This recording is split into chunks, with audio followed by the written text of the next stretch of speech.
Bienvenue sur Fils dans le Fils, la chaîne qui te définit et qui te fait revivre à nouveau. Bienvenue sur Adelphos en discussion, qui est ce podcast théologique. On parle de grâce, de vérité et de mystère. Donc aujourd'hui encore, le thème sur lequel on va s'étendre, c'est celui de notre identité. C'est vrai que je l'ai intitulé Ta position en Christ avant ta condition, mais fondamentalement, il est question de parler ici d'identité. Et puis, tout au long justement de notre échange, ce sera de confronter, si je peux le dire ainsi, deux principales têtes fédérales, en la personne de Adam et de Christ. Donc, tu l'auras compris, c'est de l'identité qu'on va parler. Et puis, pour la plupart d'entre nous, il faut le savoir, si on est honnête, bien sûr, on pense d'abord à ce qu'on fait généralement avant de penser à qui on est. Et c'est justement quand je pose la table comme ça, je mets le contexte qui va sous-tendre notre échange. C'est ça qui est le cœur justement du problème, le cœur du problème qu'on veut adresser aujourd'hui. On a appris à construire notre identité à partir de ce qu'on produit, de nos performances. Et quand la performance est bonne, on se sent accepté. Quand la performance est mauvaise, on se sent soit indigne, soit éloigné. Donc, aujourd'hui, c'est ce que nous voulons justement aborder comme question et de réaliser que les Écritures, justement, fonctionnent exactement à l'inverse de comment est-ce que nous, on procède. Et puis, ça ne date pas d'aujourd'hui, hein. Le problème d'identité n'a pas commencé dans nos églises, ça n'a pas commencé avec nos pères, notre culture. Ça commence justement avec Adam. Et alléluia, la solution justement n'a pas commencé avec nos efforts ou nos résolutions, mais commence en Christ. Donc, sans plus tarder, je vais laisser le floor, je vais laisser justement comme ça la place aux hommes de Dieu qui m'accompagnent. Pasteur Christian, qui n'est plus d'ailleurs à présenter, qui est régulier sur ces chaînes, mais nous avons un nouveau personnage, un nouveau visage, nous avons une personne de qualité, nous avons un homme de Dieu vraiment exceptionnel, un homme de Dieu qui est vraiment ancré dans les Écritures et dans la compréhension justement de la question d'identité. Donc, en la personne du révérend Caleb Aguili, à qui je vais laisser vraiment le soin justement de se présenter. Bienvenue, Pasteur Caleb. Merci, Pasteur Guy, merci, Pasteur Christian, et merci à vous de me permettre d'apporter également ma pierre à l'édifice sur cette belle plateforme qui est Fils dans le Fils. Je rends grâce à Dieu. Pour moi, c'est un privilège d'être en votre compagnie et de pouvoir partager au sujet de l'Évangile et d'édifier autant que faire se peut. Amen. Merci beaucoup. Welcome. Et puis, est-ce que tu vas nous dire un mot sur le ministère, justement, l'Assemblée dont tu es le leader, les ministères dans lesquels tu es pasteur, justement, nous donner un peu plus d'informations pour les gens qui ne te connaissent pas notamment et qui pourraient se dire, OK, d'accord, j'aimerais aller justement communier, avoir un temps de communion fraternelle avec des frères. Où est-ce qu'on peut te retrouver? D'accord, je comprends que je dois un peu plus m'étaler dans la présentation. Bien sûr. Donc, je suis le révérend Caleb Aguili. En le disant moi-même et tout, je le sais, mais je veux laisser la personne qui est présente pouvoir le faire. D'accord, donc je suis le révérend Caleb Aguili. Je suis pasteur à la tête d'une église.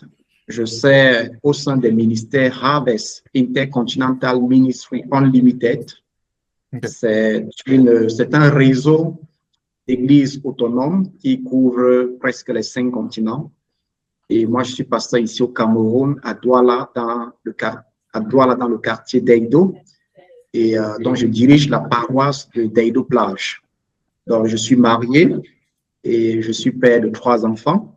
Je suis théologien aussi et auteur. Donc, voilà, je crois que la présentation est un peu plus complète. Tout à fait, bien sûr. C'est merveilleux que tu mentionnes le fait que tu sois auteur. Donc, ce sera l'occasion justement même de mettre des liens justement de tes ouvrages dans ce... merci, Pasteur Christian.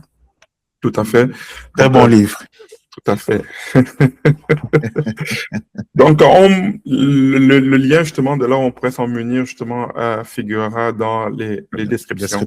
Donc, merci encore de nous faire l'honneur d'accepter cette invitation. Donc, sans plus tarder, excusez-moi, on va rentrer dans le vif du sujet. Et puis, que j'ai l'habitude de partager, pas de partager, mais de lancer une question. Mais là, cette fois-ci, ce ne sera pas vraiment une question, mais ce sera à qui voudra justement commencer de nous expliquer ou bien de nous dire comment est-ce qu'il comprend le fait que, quand on parle du fait que notre identité, quand on parle du premier Adam, comment notre identité a été justement perdue lorsqu'on parle de Adam. Parce que pour comprendre ce que Christ, bien sûr, a rétabli, il faut d'abord comprendre ce que Adam a perdu. Et ce qu'Adam a perdu n'est pas simplement la vie dans un beau jardin. Ce qu'Adam a perdu, c'est d'abord une identité, une position devant Dieu qui définissait qui on était, comment est-ce qu'on se tenait devant Dieu. Donc, comment est-ce qu'on pourrait comprendre justement cette déchéance, cette chute au niveau, bien cette perte au niveau de notre identité en le premier Adam. Il laisse le soin parce que... OK. Voilà, c'est une très belle question et je pense que il est très important que lorsqu'on aborde la question de l'évangile, qu'on aille à la source, qu'on aille au début. Mm-hmm. Et l'apôtre Paul va souvent utiliser un jargon qu'il va qualifier de avant la fondation du monde, avant les temps éternels. Mm-hmm. Et je voudrais me permettre de lire même un verset, si vous permettez. Hein. Oui, bien sûr, bien sûr. Dans 1 Timothée chapitre 1, 1 Timothée chapitre 1 au verset 9, il dit « Qui nous a sauvés et nous a adressé une sainte convocation, non à cause de nos œuvres, mais selon son propre dessein et selon la grâce qui nous a été donnée en Jésus-Christ avant les temps éternels. » Donc, la grâce nous a été donnée avant les temps éternels. Et si on met ce verset en adéquation avec Éphésiens chapitre 1, Paul lui va utiliser un autre thème là-bas qui rejoint avant les temps éternels. Il va dire avant la fondation du monde. Donc tout commence en Dieu et tout commence avec Dieu. Et Amen. Celui qu'on appelle Dieu, nous le savons, c'est en fait trois hypostases. Nous avons le Père qui est la source, qui ne procède pas, et nous avons le Fils qui procède du Père, et nous avons le lien d'amour entre les deux qui est la glorieuse et la merveilleuse personne du Saint-Esprit. Et le théologien Baxter Kruger a écrit un merveilleux ouvrage qu'il a appelé la danse divine, où il fait ressortir le fait que Dieu est une trinité, et le Père, le Fils et le Saint-Esprit ne sont pas des êtres isolés. Ils vivent dans une sorte de communion permanente où il y a la joie, où il y a l'euphorie, où il y a la paix, où il y a l'harmonie, où il y a un bonheur permanent. Et c'est donc fort de cette joie, de cette harmonie, de ce bonheur, de cette paix qu'on ne peut pas expliquer que celui qu'on appelle Dieu de toute éternité décide donc de créer l'homme. Donc l'homme est le résultat même de la joie, de la paix, de l'amour, de l'euphorie qui était manifestée au sein de la Trinité. Donc, c'est pourquoi avant la création de l'homme, nous avons d'abord la création des autres créatures, la terre, la mer et toutes les autres choses. Mais quand il faut créer l'homme, Dieu dit « faisons l'homme à notre image », se parle à l'intérieur de lui-même. Et en théologie, on parle de la création de la création comme à partir de rien. Dans les autres choses, la création du premier jour, du deuxième jour jusqu'au cinquième jour, est une création ex nihilo, c'est-à-dire à partir de rien, en dehors de sa personne. Mais quand il faut créer l'homme le sixième jour, Dieu dit « faisons l'homme à notre image ». Ce n'est pas une création à partir de rien, c'est une création à partir de lui-même, à partir de ce qu'il est. Donc Dieu va créer l'homme à partir de lui-même. et pour que l'homme participe à cette joie, à ce bonheur, à cet amour qui existait déjà au sein de la Trinité. Donc, nous voyons que de toute éternité, Dieu a toujours aimé l'homme. De toute éternité, la grâce a été pourvue pour l'homme pour que l'homme vive vraiment la vie que Dieu a toujours voulu pour lui. Mais comme celui qu'on appelle Dieu, qui n'est pas un être isolé, qui est une Trinité, vit dans l'amour parfait, il fallait que l'homme embrasse l'amour de Dieu aussi de manière volontaire, parce que l'amour a quelque chose de particulier, c'est que l'amour ne se force pas. Donc, Dieu a créé délibérément cet espace en lui-même où il a laissé l'homme l'aimer de manière volontaire. Amen. Mais l'homme, dans sa liberté, parce que l'homme devait exercer sa liberté, bon, certaines personnes parlent de... En fait, on a connu ce qu'on appelle le libre arbitre. Dernièrement, il discutait un théologien qui a dit que le libre arbitre, c'est une notion sur laquelle on peut épiloguer parce que lui préfère dire, Dieu a créé l'homme comme un agent libre et non avec le libre. Pourquoi? Parce qu'un agent libre veut dire que c'est quelqu'un qui, de manière personnelle et avec amour, peut exercer sa liberté. Et dans ma discussion avec ce théologien, il disait que quand l'homme a décidé de participer à l'arbre de la connaissance du bien et du mal, Dieu n'était pas mécontent. Il était plutôt content parce que l'enjeu pour Dieu, c'était quoi? C'était que l'homme puisse exercer sa liberté. Donc, cet homme-là qui a exercé sa liberté avait le choix soit d'embrasser Dieu par amour ou soit de ne pas l'embrasser.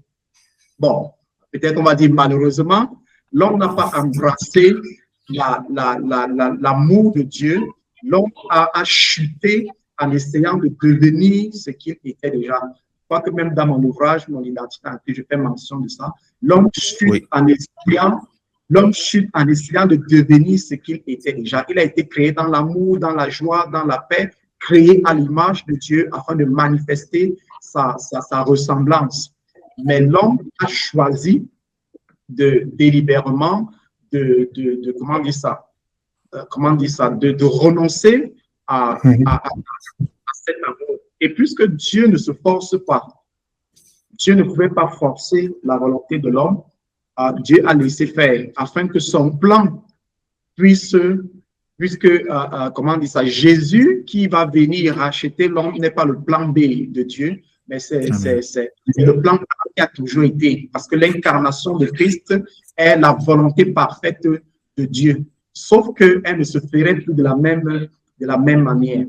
Donc, l'homme a vu en Dieu la bonté, le bonheur, la paix, l'amour, la perfection, au lieu de reconnaître que cette bonté, cet amour, cette perfection et cette joie qu'il voit en Dieu est déjà en lui et l'embrasse volontairement, l'homme a voulu créer par lui-même cette joie, cette bonté, cet amour. C'est pourquoi il a chuté, on dit qu'il a chuté en essayant de devenir ce qu'il était déjà.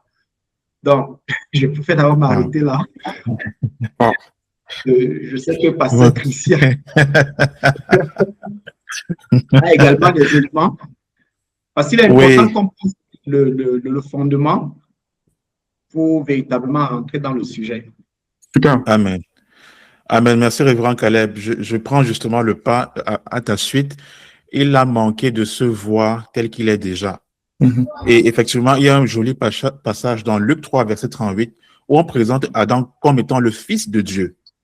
Luc 3, 38. Donc, Adam manquait de se voir comme étant le fils de Dieu. Il a voulu se définir par ses performances. Si je prends ce fruit, alors je serai comme Dieu en ce qui concerne la connaissance du bien et du mal. Et j'avais écouté justement une prédication où il y a le prédicateur parlait justement, il présentait l'arbre de la connaissance du bien et du mal comme étant en fait l'arbre de la connaissance du fonctionnement et du dysfonctionnement. D'accord? Donc, l'homme voulait connaître le fonctionnement et le dysfonctionnement. Il se définit par rapport à ça. Or, Dieu voulait qu'il se définisse par rapport à sa relation avec Dieu, par rapport à sa filiation avec Dieu. Parce que Luc présente Adam dans Luc 3,38 comme étant Adam, fils de Dieu. Donc, ce qu'on appelle souvent le péché originel, c'est Adam qui a manqué de voir ses origines en Dieu. Il a manqué la cible en ce qui concerne ses origines. Et là, on a ce qu'on appelle la chute. Et souvent, quand on parle de la chute, on imagine souvent quelqu'un qui chute d'un niveau très élevé et qui tombe en bas. Ce n'est pas nécessairement ça. Quand Dieu voit Adam après qu'il ait mangé le fruit, il dit, où es-tu? Il dit, où es-tu? Ce n'est pas qu'il ne voyait pas Adam, mais il est en train de dire à Adam, regarde d'où tu es tombé, parce que là maintenant, tu ne te définis pas par rapport à ma gloire, par rapport à l'opinion exacte et précise que j'ai à ton sujet, mais tu te définis par rapport à ce que tu as participé, par rapport à la connaissance du fonctionnement et du dysfonctionnement. Et quand Dieu donc arrive, il dit, j'ai entendu ta voix, je vais lire ça dans Genèse 3, rapidement là. Je retrouve ça pour être précis. Il dit, j'ai entendu ta voix, j'ai eu peur.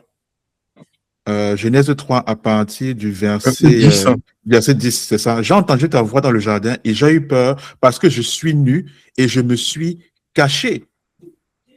Dans sa relation avec le Seigneur, avec le Père, il n'y avait pas de peur, il n'y avait pas de honte, il n'y avait pas de culpabilité. Mais dès que ses yeux s'ouvrent, il réalise sa nudité. Ça veut dire que le domaine de définition a shifté. Il a commencé, au lieu de se définir par rapport à l'intérieur, ce qu'on appelle l'homme intérieur, il a commencé à se définir par rapport à l'homme extérieur. Et il a vu donc sa nudité, pour laquelle au départ il n'en avait point honte, ça ne lui posait pas de problème, parce que son domaine de définition était de l'intérieur vers l'extérieur. Donc à partir de ce moment, l'homme a commencé à vivre plutôt de l'extérieur vers l'intérieur, ou de vivre de l'intérieur vers l'extérieur. Ce sont les effets en fait de la chute. Et tout ça donc a été communiqué, ce sens d'aliénation, ce sens d'indignité, ce sens de culpabilité, de peur et de honte a été communiqué à sa descendante. C'est ça que l'apôtre Paul va appeler la mortalité.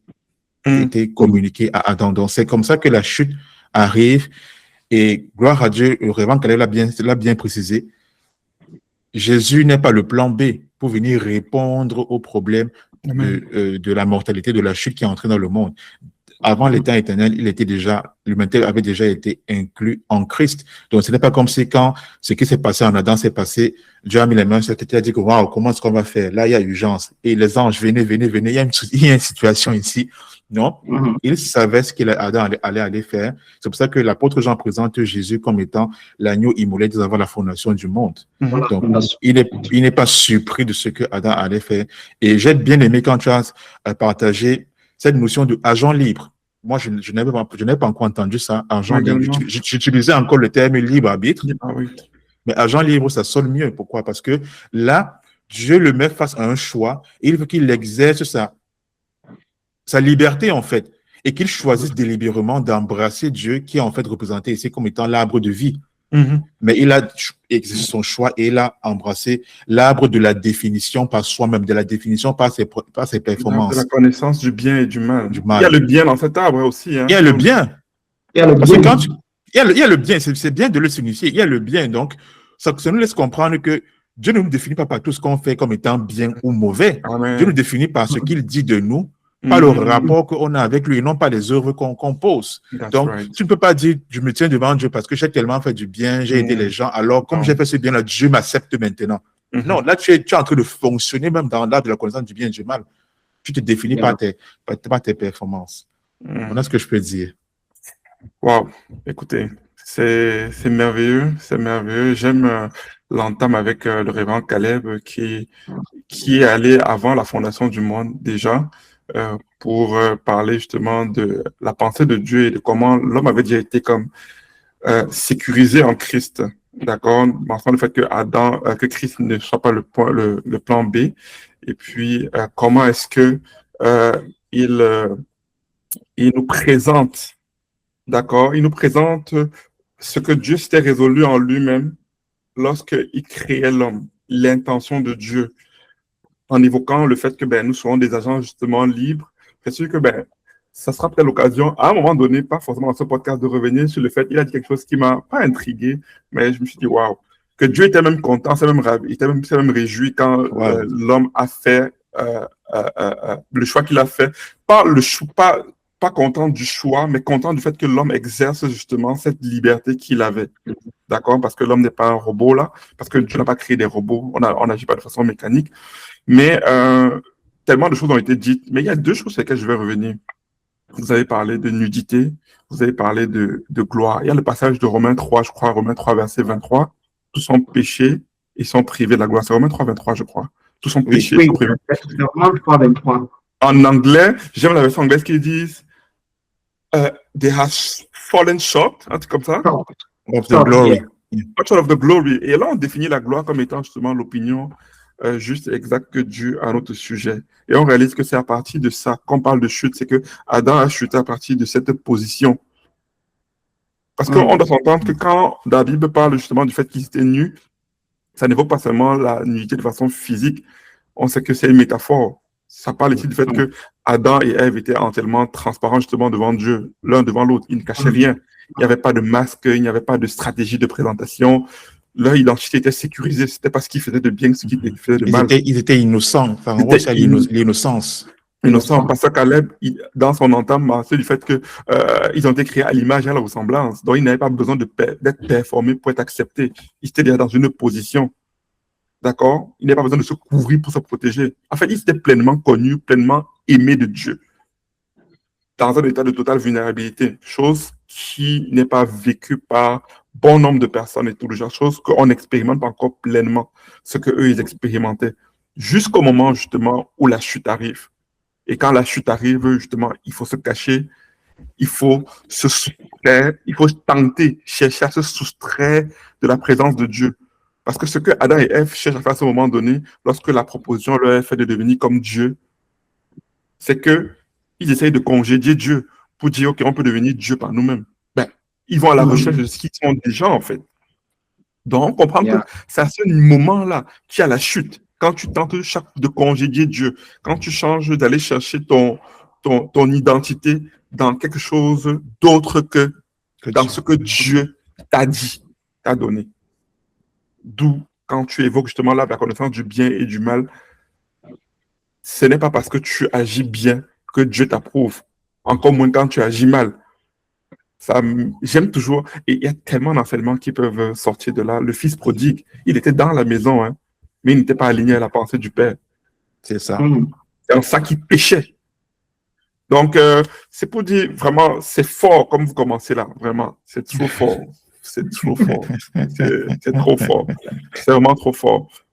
Bien, c'est sûr que là, on peut dire qu'on a évoqué un peu comment est-ce que la chute est rentrée. D'accord? Mais maintenant, comment est-ce que, quand on parle du dernier Adam, comment est-ce que notre identité a été recréée? Comment est-ce qu'on est restauré à ce niveau-là? Qui veut Révérend Caleb. J'aime ce que le Révérend Caleb a fait au départ et poser la base vraiment doctrinale là. C'est bien. C'est bien. Mais de toutes les façons, c'est ça. Comment est-ce que notre identité a été recréée? Recréer, c'est pas le bon terme. Excusez-moi, je peux dire restaurer, les frères, vu qu'on a un échange. Oui. On peut dire restaurer, oui. Ah bon, hein, ok. Oui, comment est-ce qu'elle a été restaurée? Bien, moi, je dirais que notre identité est restaurée en une personne. Je tentais d'expliquer la question de l'identité à quelqu'un, un jeune garçon. Et je lui disais que de manière simple, l'identité dépend de la source. C'est-à-dire que l'identité d'une chose est la manière dont cette chose se voit tirée de sa source. C'est-à-dire que je suis enfant de Dieu, je suis fils de Dieu, ma source c'est une personne, ma source c'est Dieu, ma source c'est Christ. Christ est la fabrique dans laquelle j'ai été fabriqué. Donc je viens de lui, j'ai été en lui. Voyez-vous? Donc, je dirais que lorsque Adam, le premier homme, qui est également la tête fédérale, parce que Guy Roland a évoqué la notion de tête fédérale à l'introduction. Et en théologie, on parle du principe d'un homme. C'est-à-dire que la tête fédérale, c'est un peu comme pour ceux qui sont dans des gouvernements assez bien structurés comme les États-Unis chez Christian. On sait que le président, c'est la tête. Donc, ça élire un homme, c'est placer la responsabilité et le salut du pays entre ses mains. C'est-à-dire qu'il a le droit d'appuyer sur le bouton nucléaire. Toutes les décisions qu'il va prendre peut influencer les marchés, peut influencer la nation. La nation peut aller à gauche ou à droite, dépendamment de ses décisions. Donc, de même, Adam est le premier homme et est la tête fédérale. C'est-à-dire que ce qu'il va faire, il va décider, les actes qu'il va poser vont également influencer toute l'humanité. Je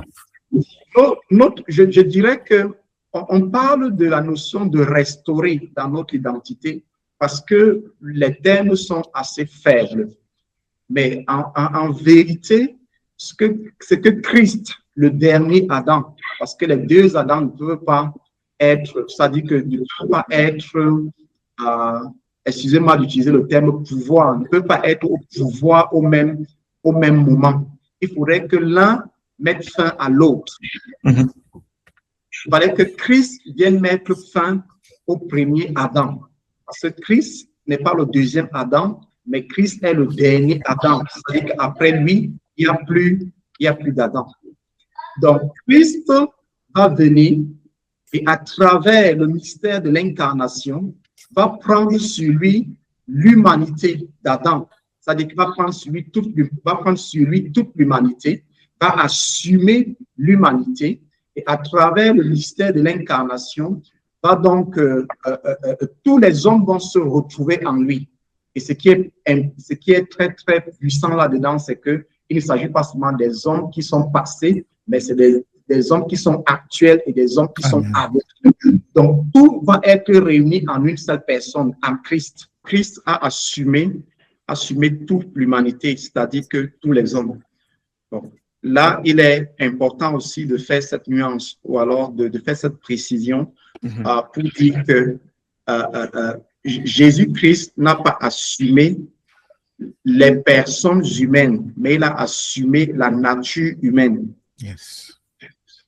Wow. C'est important. Pourquoi? Parce que l'œuvre qu'il a accomplie de manière objective pour tous les hommes doit se manifester dans la subjectivité de chaque être humain. D'où l'importance d'apporter l'évangile à chacun, pour que chacun ait une expérience avec le Seigneur.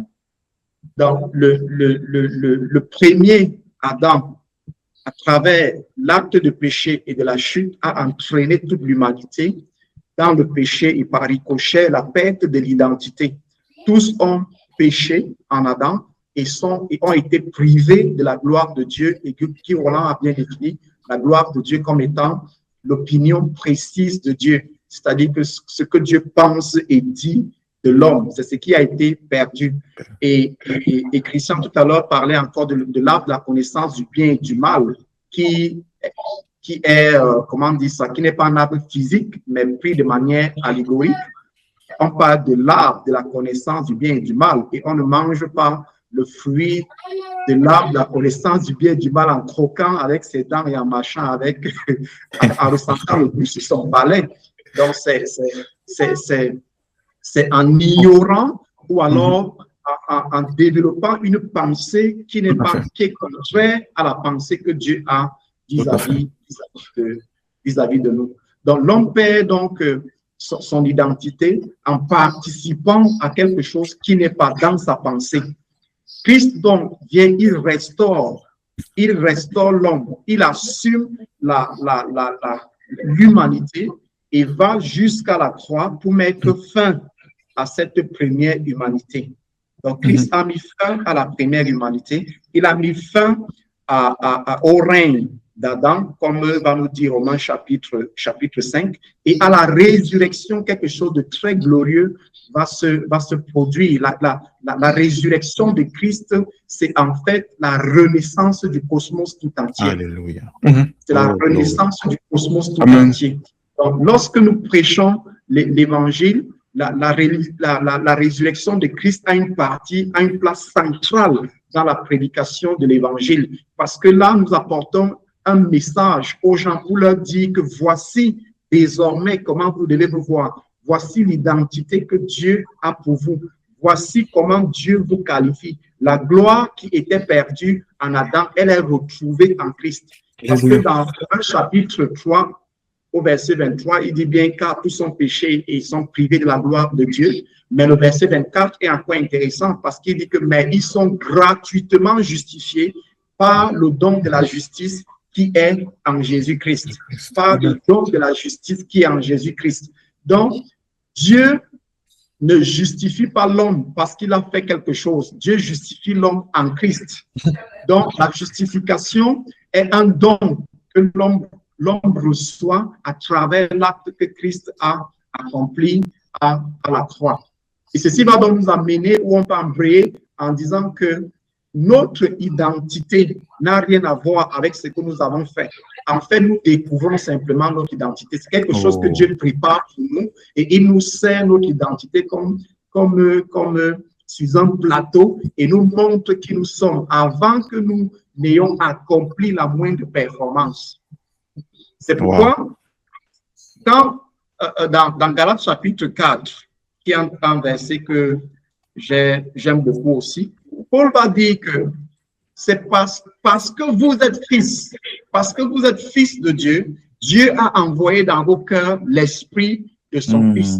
Parce que vous êtes fils, lequel esprit nous aide à appeler Dieu, à reconnaître que Dieu comme étant Abba Père, comme notre Père. Wow. Donc, c'est parce que nous sommes fils qu'il nous donne l'esprit. Il ne nous donne pas l'esprit pour que nous soyons fils, mais il nous donne l'esprit parce que nous sommes fils. Donc, Dieu commence par notre identité. Il nous restaure. Il restaure notre identité. Il nous montre qui nous sommes et nous aide à marcher conformément à qui nous sommes sans que nous ayons fait un moindre effort avant. Wow. Donc, ça corrobore. Wow, ça corrobore.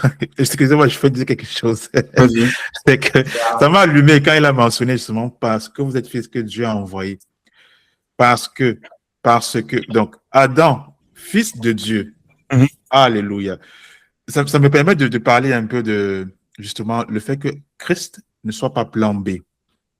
Parce que souvent, quand on présente l'évangile aux gens, on a la notion sur laquelle Jésus est venu en réponse à la chute d'Adam. Non. On a vu 2 Timothée 1, verset 9. On a lu Éphésiens 1. 2 Timothée 1, où parle de la grâce qui nous a été accordée, non selon nos œuvres, avant l'état éternel en Christ. Avant l'état éternel. Donc, quelle est cette grâce? Quel est ce salut dont on parle avant que le monde ne soit formé? Avant qu'il y ait même une connaissance de péché. Mais on parle là de grâce et du salut. Ça nous fait comprendre que la notion de salut et de grâce n'est pas d'abord en réponse par rapport au péché. Parce qu'avant qu'il y ait même eu toute chose, on nous parle de la grâce qui nous avait été donnée. Donc, la grâce, c'est une personne. La grâce, c'est Christ. Et donc, la grâce, c'est l'union avec Christ et notre unicité avec Dieu. Le fait d'être inclus dans la divinité, le fait que Christ assume notre nature et qu'il nous communique sa vie, on devient participant de la nature divine. C'est ça, la grâce. C'est ça le salut. Le mot salut, ce n'est pas d'abord en réponse à la chute ou alors à un problème de moralité, mais le fait que l'homme soit inclus dans la divinité, c'est déjà ça le salut, en fait. Et qu'il participe donc à cette vie-là, il participe à cette vie de manière ontologique, c'est-à-dire une relation de nature à nature, où la nature divine participe à la nature humaine et la nature humaine participe à la nature divine. La nature humaine est déifiée par la nature divine. C'est ça le salut. Et donc, quand on ramène à la notion de fils, on a l'esprit parce qu'on est fils, c'est tellement puissant. Donc, il n'y a pas besoin d'un acte, il n'y a pas besoin d'une preuve, il n'y a pas besoin de poser quelque acte que ce soit, mais parce que vous êtes fils, Dieu a envoyé. Ça nous montre que dès le départ, le plan intentionnel de Dieu, c'était le projet de la filiation. Le projet de Dieu, c'est la filiation. Dieu veut des fils. Et il a pris plaisir de conduire beaucoup de fils à la gloire. Nous parle Hébreux 2. Donc, le plan de Dieu de toute éternité, ça s'exécute en la personne de Christ et non Adam. Et Romains 5 nous dit que, l'apôtre nous dit dans Romains 5 que Adam était la préfiguration de celui qui devait venir. Donc, Adam n'était pas le but. Le Christ, c'est le but. Christ, c'est le télos. Christ, c'est l'accomplissement. Et donc, quand on parle du dernier Adam, le Adam eschatos, c'est Christ qui est l'accomplissement d'Adam. Donc, Adam, la préfiguration qu'il annonçait, c'était Christ. Adam n'était qu'une ombre et la substance, c'est Christ. Et donc, quand Christ est là, on n'a plus besoin de l'ombre, en fait. Parce que même l'ombre est définie dans la substance. Alléluia. Donc, ça fait que... Amen. Amen. Aïe, aïe, aïe. Faut que je me calme. J'aime ce qui est dit lorsque Alléluia. le révérend Caleb a évoqué justement ce passage de Galates. On a l'esprit parce qu'on est fils. Et tu réalises que ça commence par là. Ça commence par là. Pourquoi? C'est là qu'on comprend que le processus dans la Bible, quand on parle du processus d'adoption, d'accord, adopter, on sait dans les Écritures, c'est pas comme si, OK, ben, Dieu prend pitié de nous et puis il décide de nous intégrer dans sa famille. Mais non, c'est le processus justement par lequel on est appelé, Dieu nous amène à manifester, d'accord, comment dire, la vie qui découle, en fait, la vie de fils, en fait. Parce que quand on parle d'adoption, justement, c'est ça, c'est comme un processus, quand on parle d'adoption, c'est le processus par lequel, mettons, tu nais dans une famille royale, d'accord, tu es prince, l'adoption, ce sera justement tout ce qui est mis en œuvre pour t'amener à vivre à la maturité. À la maturité de ce que tu es déjà. D'accord? Donc, ce n'est pas justement l'esprit, ce n'est pas le processus inverse. Et puis, tu as dit quelque chose, Pasteur Christian, quand tu évoquais, quand tu parlais de la grâce, avant les temps éternels. Et je veux juste rebondir dessus parce qu'on aime toujours, à cause de notre mindset et puis notre identité justement erronée, et à cause, heureusement que le pasteur Caleb au départ a remis les choses en place pour dire que l'évangile ne commence pas avec le péché de l'homme. Non. Amen. D'accord? Par contre, notre mindset erroné, on ramène toujours tout par rapport au péché. Quand on parle de grâce, est-ce qu'avant l'état éternel, il y avait le péché? Quand on parle de salut, est-ce qu'il y avait le péché? Quand on parle de Dieu qui est saint, est-ce que ça évoque qu'il y a une possibilité de Dieu de pécher? Voilà. Donc, c'est autant de termes qu'il faudrait qu'on puisse les remettre dans leur contexte pour comprendre ce que la Bible veut dire en soi. Et justement, quand on prend le temps justement de comprendre les Écritures dans leurs termes, dans leur sens, ça fait toute la différence. Je voulais qu'on lise le passage de Romains 5, 17, qui est un passage qu'on connaît tous, qui dit « Si en effet par la faute d'un seul la mort a régné du fait de ce seul homme, combien plus ceux qui reçoivent avec profusion la grâce et le don de la justice régneront-ils dans la vie par Jésus-Christ seul? Ainsi donc, comme la faute d'un seul a entraîné sur tous les hommes une condamnation, de même l'œuvre de justice d'un seul procure à tous une justification qui donne la vie. » Ça, c'est juste un passage pour venir comme un peu, on va dire, renchérir les propos du révérend Caleb quand il parlait justement maintenant de l'humanité qui est incluse. D'accord? En Christ, en partant de la notion justement des têtes fédérales, et quand il évoquait justement le fait que c'est la tête qui est comme responsable, tu vois, on va dire en quelque sorte de la destinée, tu vois ce que je veux dire, des personnes qui sont comme sous elle. Et on réalise ici que si la Bible nous parle d'Adam comme étant la tête d'une humanité, et ensuite Christ, les deux ne peuvent pas cohabiter. Il y a un qui vient mettre un thème à l'autre. Et quand on parle justement du deuxième Adam, ce n'est pas le deuxième en termes de position second. On a parlé d'Adam terminal, finitif, Adam eschatos, Adam qui achève. Donc Adam qui termine là. Donc c'est pas le deuxième, non. C'est le Adam, j'ai envie de dire ça comme ça là. C'est le Adam. Oui, l'accomplissement. Parce que le terme eschatos renvoie à justement accomplissement, ce qui est dernier dans une série, l'achèvement, le point final. Le point final, celui qui vient achever. D'accord? Et c'est impressionnant comment c'est celui qui vient achever, mais on s'identifie toujours par rapport au premier Adam. Soit. Voilà. Mais moi, c'est de relever ici, dans Romains 5, 17, justement, cette, pas analogie, mais cette symétrie que Paul est en train de construire. Il dit pas un seul homme. D'accord? Parlant d'Adam, on parle de la condamnation. Mais pas un autre homme, la justification. Pas un seul homme, la désobéissance. Pas la désobéissance d'un seul, tout le monde est rendu pécheur. Romains 3, 23. Par l'obéissance d'un seul, tous sont rendus justes. C'est ça. Donc, pour moi, c'est que c'est important quand on met le fondement de la compréhension des têtes fédérales, de ce qu'elles représentent, chaque humanité, et de notre inclusion en Christ. Parce que si on comprenait aujourd'hui qu'on est inclus en Christ, on comprenait que de la même façon que Adam nous représentait l'humanité et que ce que Adam faisait nous était imputé, mais de la même façon, si on a compris que Adam maintenant est en Christ, même lui aussi maintenant là, donc tout ce que Christ fait est imputé à tout ce qui était inclus en Adam, qui est inclus maintenant en Christ. C'est ça, parce qu'il n'était qu'une préfiguration en fait. La capacité de tête fédérale qu'il a lui est communiquée par l'image duquel il est tiré. Parce que quand on lit Romains 5, on comprend que Adam est l'image de l'image. Parce que Christ est présenté comme l'image de Dieu invisible. Et il est le blueprint, il est le modèle sur lequel Adam a été créé. Donc Adam est l'image de l'image qui est Christ. Donc s'il a une préfiguration, ça veut dire que la capacité à fédérer là, il attire de Christ en fait. Ok. Ce qui fait que quand Christ arrive, Adam lui-même est aussi inclus en Christ. Parce que Christ est la substance, en fait, à partir de laquelle Adam a été créé. Et Reva Caleb a dit quelque chose de très puissant tout à l'heure en parlant de l'inclusion, l'incarnation. Souvent, les personnes ont du mal à comprendre quand on parle du fait qu'ils sont représentés en Christ. Comment quelqu'un a fait quelque chose il y a plus de 2000 ans et ça me concerne aujourd'hui. Tout à fait. Les gens ont souvent un souci avec ça.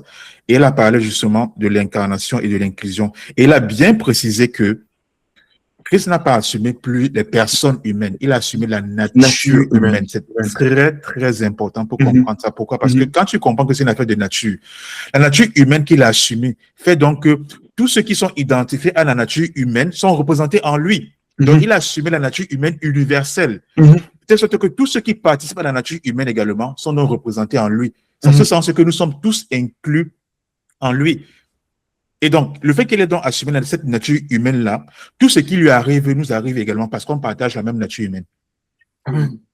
Oui, ça, c'est très important à expliquer. Ce qui fait que tout ce qui lui arrive, depuis son incarnation jusqu'à son ascension et son assise, nous sommes inclus, nous sommes concernés, nous sommes affectés par ça. Et par la prédication de l'évangile, on devient conscient, on expérimente de manière subjective ce qui est déjà notre réalité de manière objective.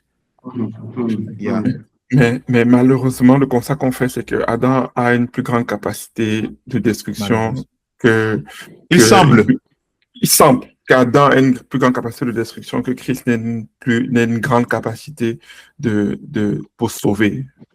Ma Bible me dit que là où le péché a abondé, ma même Bible me dit que la grâce a surabondé.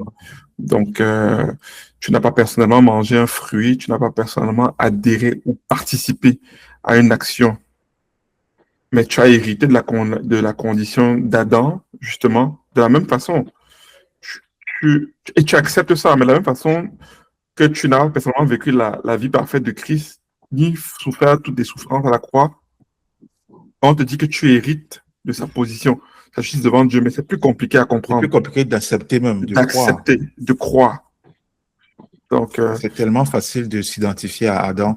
Tu es pécheur, Adam fait un truc, tu ne t'es même pas encore manifesté sur terre, mais tu acceptes que ça t'a concerné. Tu dis oui.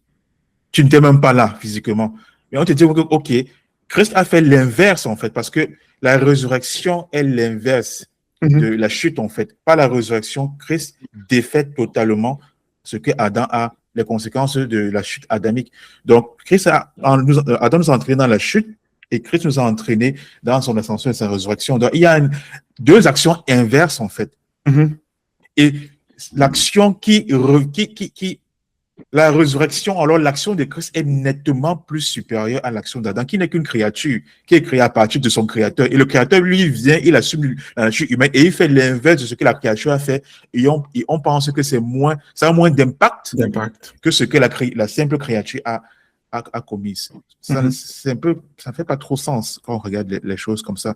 Et j'ai une question pour le révérend Caleb. Comment est-ce que justement, pour les personnes que tu encadres, comment est-ce que tu leur expliques ça? Parce que tu sais que c'est quelque chose qui bloque beaucoup de personnes.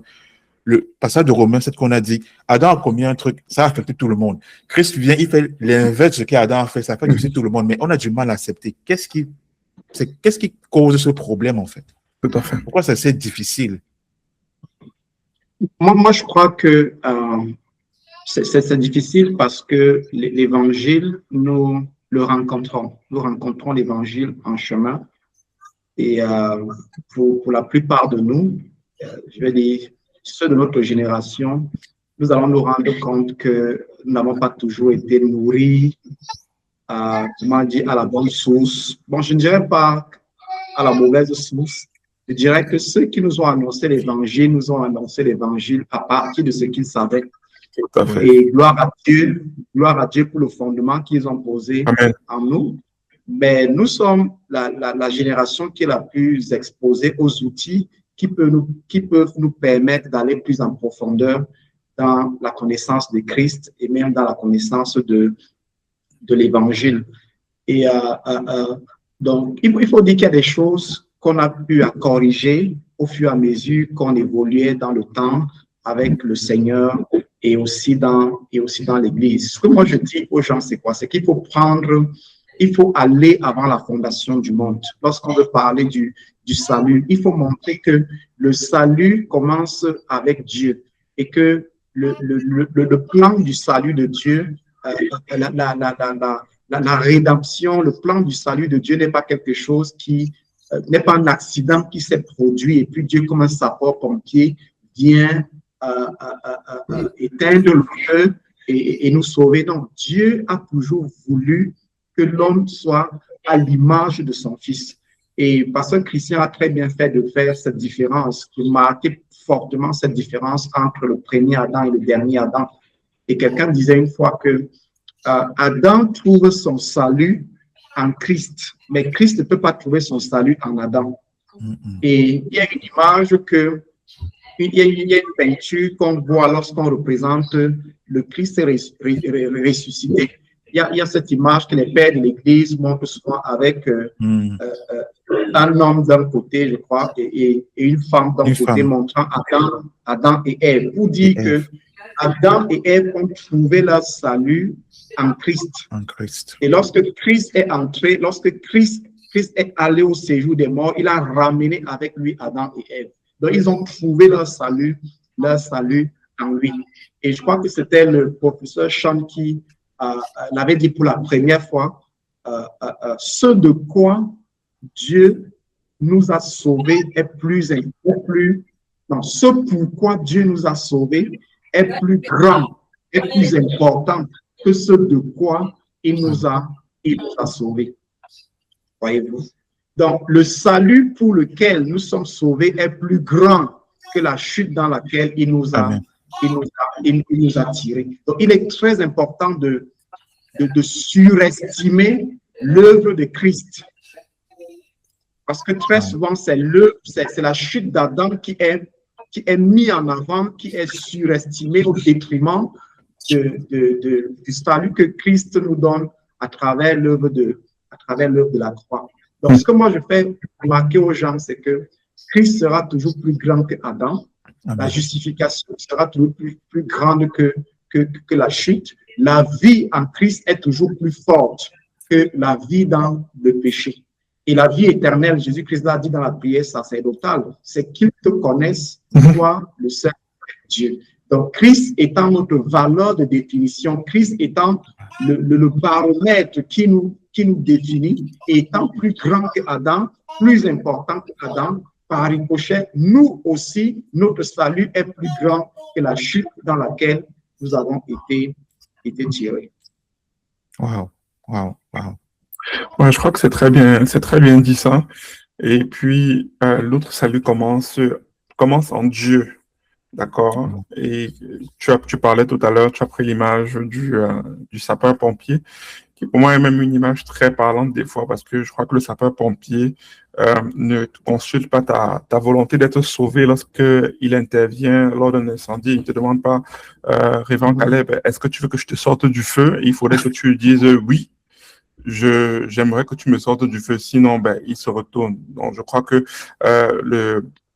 la volonté de Dieu, comme les marqué dans les Écritures, c'est que tous les hommes soient sauvés. Je crois que si Dieu veut que quelque chose se produise, je crois qu'il met les moyens, d'accord? Parce que je crois que le Fils nous dit dans la parole sacerdotale, je n'ai perdu aucun de ceux que Tu m'as donné. tu m'as donné, d'accord? Donc, On lui a donné combien? Est-ce que c'est seulement une catégorie de la population humaine qu'on lui a donné? Est-ce que c'est seulement les chrétiens qu'on lui a donné?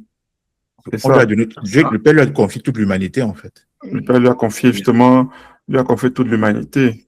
Et on se voit aussi dans la parabole des 90 brebis, des 100 brebis où il y a 99 qui sont en sécurité, mais il va chercher la seule brebis qui a une image du 100%. Donc, il vient marquer sur le fait que Dieu a pour projet justement de voir que tous les hommes soient sauvés. Et quand je dis ça, euh, euh, ça évoque l'idée selon laquelle ce qui est vrai de toi peut ne pas encore être forcément vrai pour toi.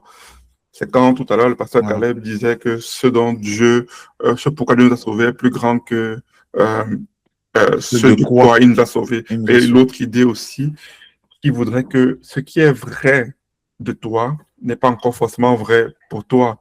Donc, et puis, ça évoque l'idée ici selon laquelle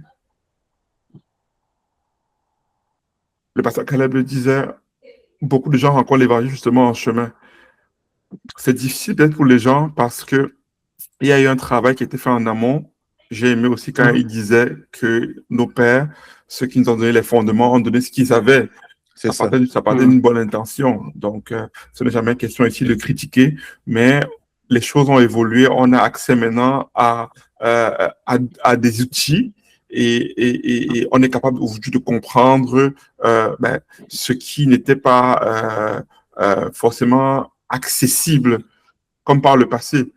Mais on est confronté malheureusement au fait que vu qu'aujourd'hui, il y a des colonnes, des personnes qui sont considérées comme des colonnes, comme à l'époque justement de Pierre, Jacques et Jean, d'accord, ça va être difficile de pouvoir venir confronter ce que des colonnes contemporaines peuvent soutenir. Je ne sais pas si vous me comprenez. Oui. Notamment la question de, je vais évoquer ça comme ça, du fait que le salut se perd, par exemple.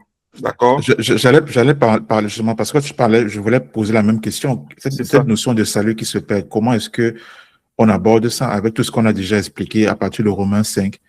Comment comprendre que on puisse perdre le salut si déjà ça ne dépend même pas de nous? C'est ça. Comment est-ce qu'on peut comprendre le fait qu'on puisse perdre le salut si justement ça ne dépend pas de nous? Mais ce que je disais en amont, c'était comme pour dire que on est confronté à... C'est dans l'apôtre Paul même, je veux croire, à son époque était aussi confronté. Parce qu'il fallait venir... parce que l'évangile qu'il a reçu justement, du mystère qu'il a reçu du Seigneur Jésus-Christ, versus les prophéties que les pères avaient reçues, d'accord, sur certains accomplissements messianiques. En fait, pour eux, en fait, ils ne reconnaissaient pas en fait que le Messie était déjà arrivé. D'accord? Ils ne reconnaissaient pas, ils ne reconnaissaient pas la venue du Messie. Donc, mais à cette époque-là, c'était les combats auxquels ils faisaient face. Aujourd'hui, on va dire, pour que l'évangile vraiment qui libère, puisse avoir un impact, les gens puissent le recevoir, ben, ce sera au bout d'un certain labeur, mais c'est comme pour dire que les gens sont en cheminement. Je suis dans ta question que tu posais au pasteur Caleb, hein. Les gens sont en cheminement, les gens essayent de se débattre avec ce qu'ils ont reçu, d'accord? Beaucoup de gens même, il faut le dire aussi, sont dans ce qu'on pourrait qualifier souvent même d'un certain fanatisme religieux, d'accord? Donc, on n'a jamais vraiment pris le temps de comprendre pourquoi est-ce que tu crois en ce que même tu crois là et tout. Comme le professeur Sean Smith aime souvent dit, est-ce qu'on prend le temps de questionner nos réponses? Nos réponses. Nos questions de réponse. Donc, ça part de cette motivation de vouloir grandir dans le Seigneur et de se dire, OK, d'accord, mince, cette affaire-ci, j'ai été catapulté dedans, mais comment est-ce que il faut que je puisse connecter les points, quoi. Mais pour venir à la question que le pasteur Christian posait, comment est-ce qu'on pourrait faire comprendre à d'aucuns que le salut pour lequel tu n'as pas, comment je veux dire ça, tu n'as aucun mérite, Lorsque tu l'as reçu, tu peux tu peux le perdre. perdre. Ça doit, révérend Caleb. Oui, moi je crois que déjà, la notion de perte du salut vient du fait que certains versets bibliques ont été tout simplement mal interprétés. Par exemple, Jésus, dans le discours du Mont des Oliviers, exhortant les disciples, va leur dire à un certain moment que ceux qui persévéreront jusqu'à la fin seront sauvés. Et Jésus-Christ est dans un contexte eschatologique, certes, mais qui n'est pas une eschatologie qui concerne l'Église d'aujourd'hui. Peut-être que ça sera notre sujet avec Ivola. Et donc, quand il a dit que ceux qui persévéreront jusqu'à la fin seront sauvés, le salut dont il parle là-bas, ce n'est pas le salut de leur âme et ce n'est pas le salut de leur éternité. C'est le salut en réponse aux événements qui devaient se produire, à la persécution qui devait se produire à leur époque. Et on a d'autres passages comme ça de Paul, de travailler à votre salut avec crainte et tremblement. Il y a Paul qui va dire qu'afin d'être rejeté, et quand Paul parle de rejeter, je pense que c'est dans Corinthiens ou dans Philippiens aussi, je n'ai pas la référence.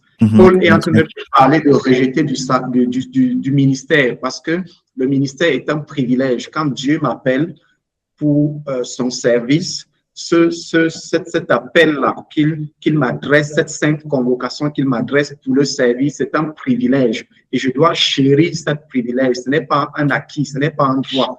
Donc, je peux être disqualifié de mon ministère si je suis irresponsable. C'est ça. Voyez-vous? Mais ça n'a rien à voir avec mon salut. Vu que je n'ai rien fait pour être sauvé, je ne peux rien faire pour perdre mon salut. Mais la réponse que moi je donne généralement, la réponse la plus concrète que moi je donne à ceux qui pensent qu'on peut perdre le salut, c'est que je leur dis que le salut, c'est une personne qui nous sauve et qui nous garde. Le salut est intrinsèquement lié à la personne de Christ. Donc, si Christ peut se perdre, alors on peut perdre le salut. Si Christ ne peut pas se perdre, alors on ne peut pas perdre le salut. Donc, le salut, c'est une personne qui me sauve et cette même personne me garde en lui. Donc, pour que je sois perdu, pour que mon salut soit perdu, il faut que cette personne soit également perdue. Or, Christ ne peut pas être perdu, Christ ne peut pas périr, Christ ne peut pas disparaître. C'est lui qui soutient le cosmos tout entier. Donc, mon salut est en lui. Alors, je ne peux pas le perdre. Et je discutais avec un autre ami et il me partageait ceci, il me disait, si par exemple, nous allons prêcher l'évangile, que ce soit ici ou ailleurs, et que nous allons, supposons que je vais prêcher l'évangile à une dame, à une jolie dame, je la vois, je lui dis que, je prends par exemple l'exemple de la drague. Je vais peut-être vers une femme qui est belle, voilà, elle est très jolie, elle est très coquette. Je lui dis que vraiment, madame, vous m'intéressez, vous êtes très jolie, j'aimerais sortir avec vous. Je vais tout vous donner, je vais vous donner des voitures, des maisons, je suis riche, je possède tout ce qu'il y a de bon, je vais vous l'accorder. Mais à une condition, vous ne devez jamais me quitter. Si vous me quittez, je vais vous vilipender, je vais salir votre nom, je vais vous faire du mal. Est-ce que cette dame-là va vraiment m'accepter? Ou alors, si elle m'accepte, est-ce qu'elle sera vraiment en sécurité? Donc, le problème, la notion de perte du salut va de pair avec la manière dont on a présenté l'évangile aux gens. À certaines personnes, on allait leur dire que voilà, donne ta vie à Jésus. Si tu ne donnes pas ta vie à Jésus, tu vas périr en enfer. Dieu va te punir, Dieu va te tuer, les démons vont te poursuivre, tu n'auras pas la paix si tu ne donnes pas ta vie. Il y a toujours comme une épée de Damoclès sur la tête des chrétiens. Pourquoi? Parce qu'on leur a dit que vraiment, si tu n'acceptes pas le Seigneur, voilà ce qu'il va te faire. Donc, la présentation même de Dieu, la nature de Dieu n'a pas été bien présentée. Or, il est le Dieu d'amour. Si Dieu, qui nous a sauvés depuis l'éternité, n'est pas bien présenté, si Jésus, son Fils, n'est pas bien présenté, le salut lui-même ne sera pas bien présenté. Et ceux qui vont recevoir ce pseudo-salut-là vont vivre dans la crainte, dans la peur. Ils vont se dire tout le temps qu'il faut que je prie bien pour que je ne perde pas mon salut. Il faut que je lise la Bible pour que je ne perde pas mon salut. Il faut que j'aille à l'église, que je donne mes dîmes et mes offrandes. Sinon. Pourquoi? Parce qu'ils sont en insécurité. Amen. Ouais. Ils sont en insécurité parce que le message de l'évangile, qui est une nouvelle presque trop belle pour être vraie, ne leur a pas été présenté dans les termes exacts, tels que Paul nous dit dans 1 Corinthiens chapitre 15.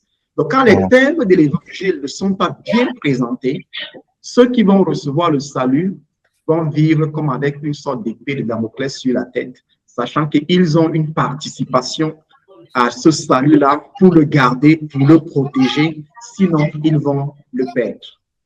Wow. Merveilleux. Tu as bien brossé ça. Non, c'est merveilleux, c'est bien dit. C'est bien dit, donc ça veut dire que ça revient à la bonne théologie du salut. Amen. Donc, si elle n'est pas bien exposée, justement, tu expérimentes une vie marchée avec le Seigneur à la lumière de l'évangile qui t'était prêché. Un peu comme quand on nous prêchait l'évangile avec les 4 lois. 4 lois spirituelles. Les 4 lois spirituelles, quoi. Ouais. Non, c'est... Non, ça veut dire qu'il faudrait que l'Église soit réévangélisée. Oui, donc Tachar dit souvent que l'évangélisation de certains, l'évangélisation de certains doit être évangélisée. Ok, ouais, tout à fait. Tout à fait. C'est sûr qu'on a parlé d'un point très, très important, celui justement de la mauvaise compréhension du salut, ou bien la raison pour laquelle, pour des personnes, ça pourrait être évident que le salut pourrait se perdre. Et puis, forcément, le produit ou bien l'expérience qui en découle, c'est de l'insécurité, c'est de la peur. D'accord? Donc, tu ne vis jamais dans une assurance ou bien dans une pleine confiance en Dieu, parce qu'à tout moment, effectivement, tu pourrais être frappé, tu pourrais ne pas être sauvé le dernier jour, tu pourrais être disqualifié, quoi. Donc, je crois que beaucoup de gens aussi aiment souvent sur sa vie des passages tirés hors de contexte quand Paul dit de peur être disqualifié. Mais de quelle disqualification Paul est en train... S'agit-il et tout. Donc, il s'agit encore bien de bien diviser. Une question. C'est sûr que, oui, vas-y avec la question. C'est sûr que j'allais revenir avec sur l'identité, parce que, bon, là, c'est un gros morceau sur le salut, mais j'allais revenir vraiment sur l'identité. Mais vas-y avec ta question. Oui, je crois que la question va se lier justement au fait que tu veux revenir sur l'identité, parce qu'on parle de position et condition. Tout à fait. Justement. Et quand on adresse la question du salut, c'est une affaire de position. Il n'y a pas de condition à l'intérieur. Parce qu'avec ce bel exposé que le reverend Caleb vient de faire, une question qu'on reçoit souvent, et je suis sûr qu'il a déjà reçu cette question-là, c'est donc, tu es en train de dire que si on ne paye pas le salut, donc les gens peuvent vivre comme ils veulent. Ouais, c'est la question qui revient forcément toujours.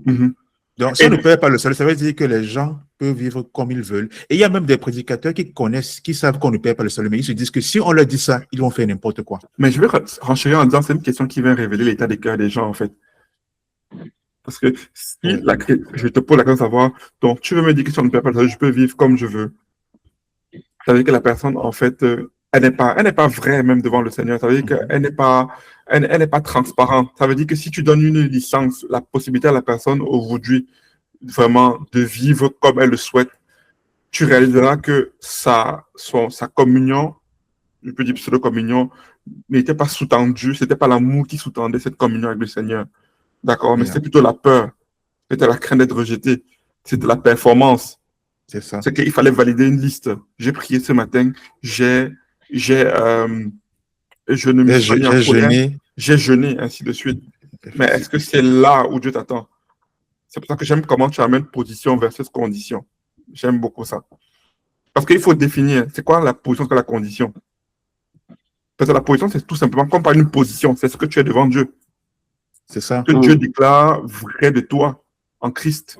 En Christ, indépendamment de ce que tu vis quotidiennement. Quand on parle de ta condition, c'est ce que tu fais dans ta marche quotidienne, dépendamment de tes victoires, tes faiblesses, ainsi de suite. Exactement. Donc, en fait, quand tu parles de position, on a l'aspect objectif, et quand tu parles de condition, on a l'aspect subjectif. Ouais. Dans ta marche, ce que tu vis, ainsi de suite. Comment donc répondre à ces personnes-là? La question, quand ils demandent de savoir, donc tu veux dire que, est-ce que Révérend Caleb peut dire un mot dessus? Oui, moi je dis que lorsque quelqu'un est préoccupé par cette question, déjà, sa préoccupation montre qu'il y a quelque chose qui ne va pas. Parce que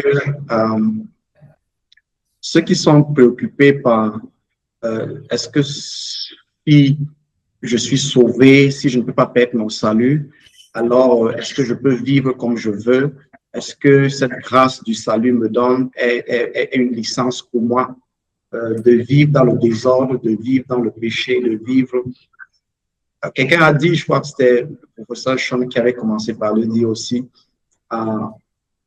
personne n'a donné à Adam une licence. On a commencé par Adam dans notre discussion aujourd'hui, mais personne n'a donné une licence à Adam pour qu'il pêche, pour qu'il manque le but ou la cible.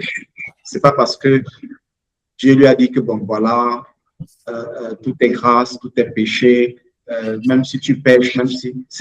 La notion du péché n'a même jamais été une véritable préoccupation pour Dieu. Et elle ne devrait même pas être une préoccupation pour la race de la nouvelle création. Amen. Parce que lorsque on découvre sa nature, son identité en Christ, lorsqu'on découvre son salut en Christ, on est plus préoccupé par grandir dans cette connaissance qu'on a de notre identité que par se préoccuper de si nous devons faire ou si nous ne devons pas faire. J'ai eu une méditation ou alors une étude biblique avec quelqu'un qui faisait remarquer que lorsque Paul cite par exemple les œuvres de la chair et dit que voilà, ceux qui commettent la fornication, l'adultère, l'immoralité, etc., n'hériteront point le royaume de Dieu. Il y a un problème de timing ou de traduction aussi, parce que notre héritage, nous vivons maintenant, nous n'allons pas le vivre un jour dans une planète appelée ciel. Nous vivons notre héritage maintenant. Et donc, parce que je suis en Christ, j'ai un héritage. Et cet héritage-là me donne de jouir de tout ce que Christ est et de tout ce que Christ a. Christ est saint. Christ est saint. Je suis saint. Christ est juste. Je suis juste.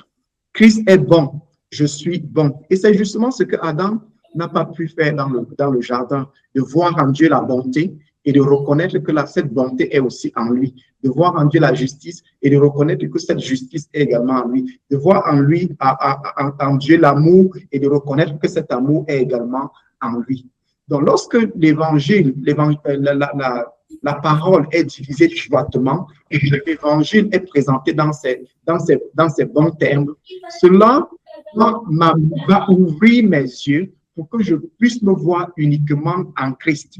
Et Paul va nous dire dans 2 Corinthiens 5,16 que nous ne connaissons plus personne selon la chair. Et si nous avons connu de cette manière, dès maintenant, nous ne connaissons plus de cette manière. Donc, si j'enseigne aux gens à se connaître selon Christ, ils connaîtront qu'en Christ, ils sont déjà amour, en Christ, ils sont déjà justes, en Christ, ils sont déjà bons. En Christ, ils ont déjà la paix. En Christ, ils ont déjà la sagesse. Et plus ils seront préoccupés par cette paix, cette joie, cet amour, cette justice, cette sainteté, il n'y aura pas d'espace et de temps pour penser au péché, pour penser au désordre, pour être préoccupé par l'adultère, la fornication, etc. etc. Donc, être sauvé à jamais ou éternellement ne peut pas entraîner la personne qui a compris son identité et compris l'évangile à aller vivre dans le désordre. Donc, ce questionnement et ce raisonnement-là ne surgit et ne survient que dans le cœur d'une personne qui apprend encore ou bien qui ne connaît pas véritablement son identité. Amen. Wow. Et je peux ajouter à ça un témoignage, comme je le partageais dimanche ici j'étais en Côte d'Ivoire pour une conférence des gens. Et je leur expliquais ceci parce que celui qui m'a invité m'a fait comprendre que beaucoup de jeunes de la communauté se battent dans le péché, beaucoup se battent avec la drogue, beaucoup se battent avec l'immoralité, la pornographie. Et je leur disais que, écoutez, moi j'ai été tenu par toutes ces addictions, que ce soit la pornographie, que ce soit la drogue, que ce soit toutes ces choses-là. Donc j'ai commencé par leur parler de moi et à leur dire que nous ne sommes pas différents. Mais la seule différence que je peux, la seule chose qui peut me démarquer, c'est que moi, j'ai découvert qui je suis en Christ. Et depuis que j'ai commencé à découvrir qui je suis en Christ, je ne suis plus préoccupé par je dois abandonner la vie, je dois abandonner la pornographie, je dois abandonner ces choses. Je suis préoccupé par connaître Christ. Et plus je suis préoccupé par connaître Christ, l'emprise de la drogue, l'emprise de la pornographie, l'emprise des choses ont commencé à me lâcher. M'ont lâché tout.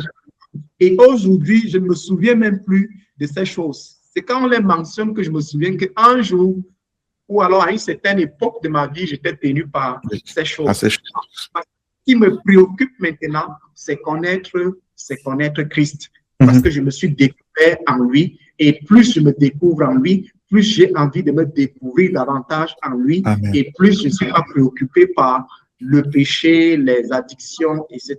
etc. Amen. Wow. Donc, ce que tu dis me fait penser à quelque chose, à la façon dont Paul, justement, lui-même, dans ses épîtres, justement, construit ses épîtres. C'est quelque chose, en fait, que moi, j'ai remarqué, c'est plus dans mes échanges avec Christian qu'il m'a fait remarquer ça. Je n'avais jamais pris le temps, justement, quand j'étudiais les Écritures, de le voir.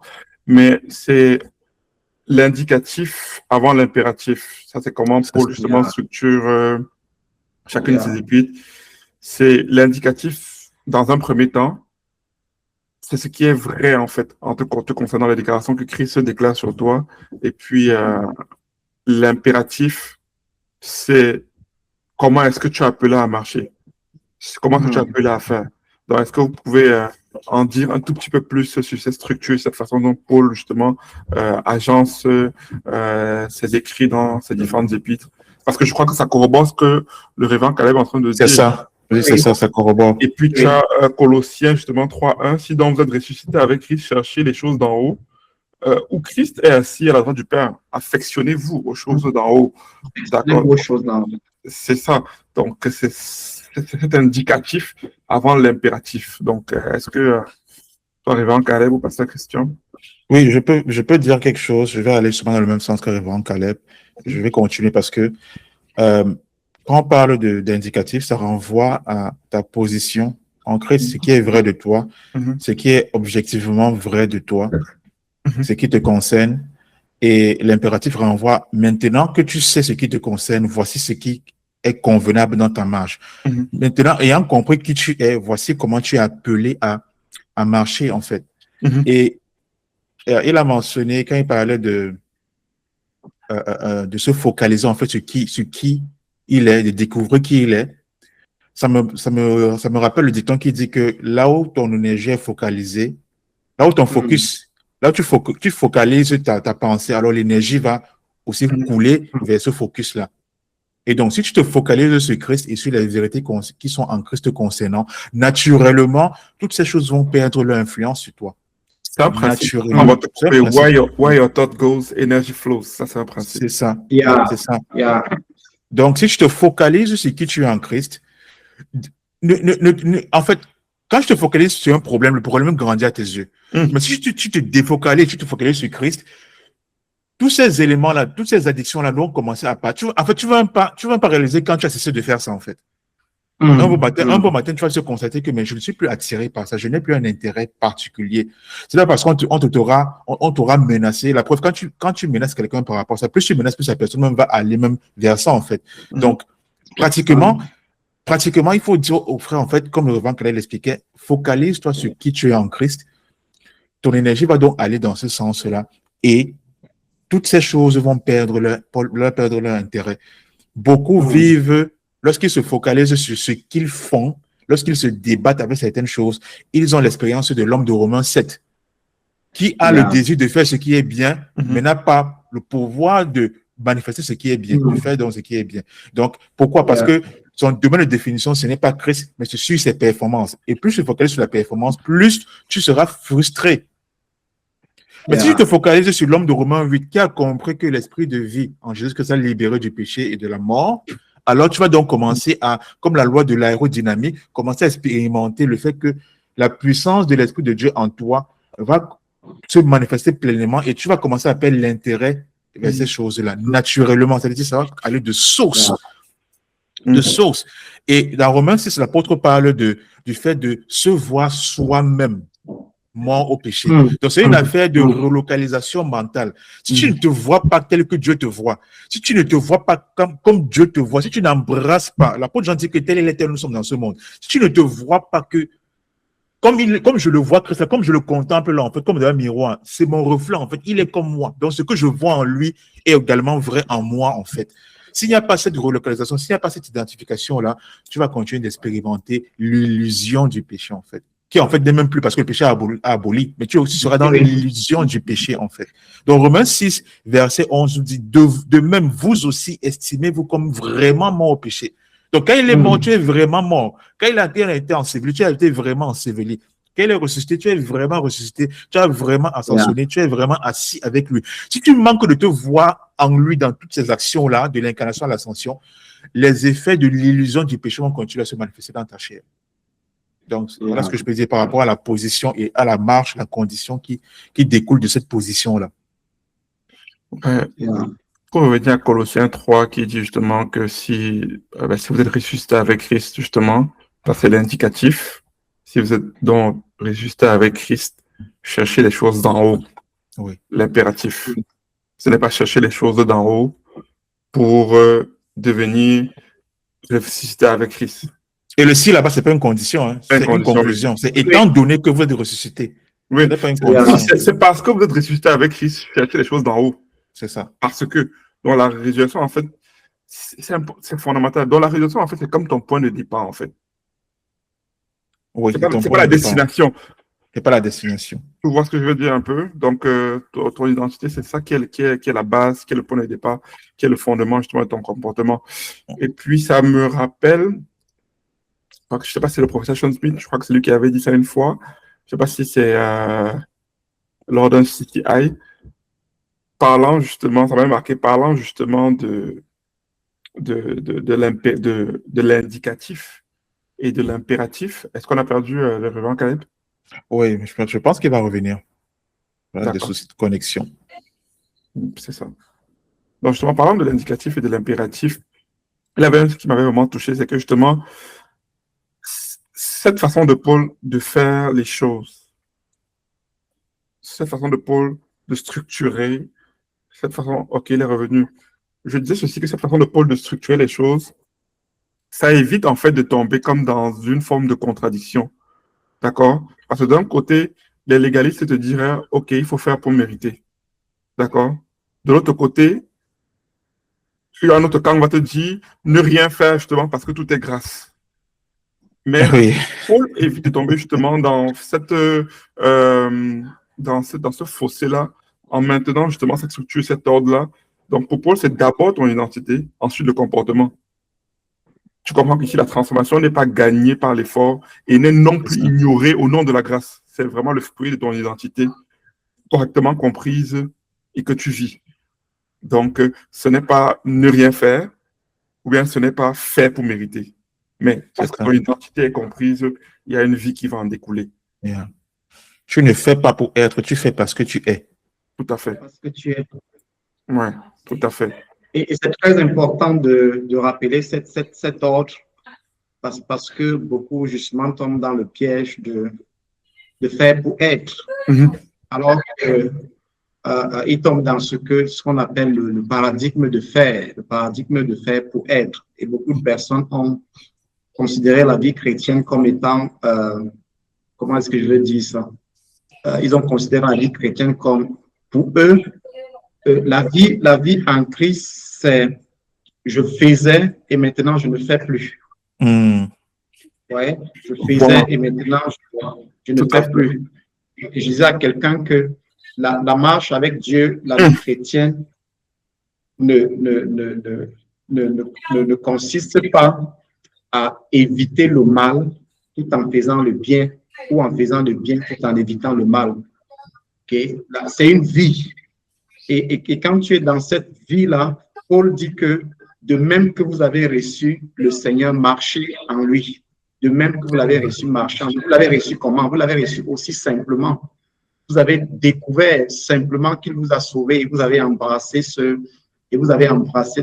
salut. Donc, fondamentalement, c'est on est d'abord et ensuite on fait. Donc, vous êtes le temple du Saint-Esprit.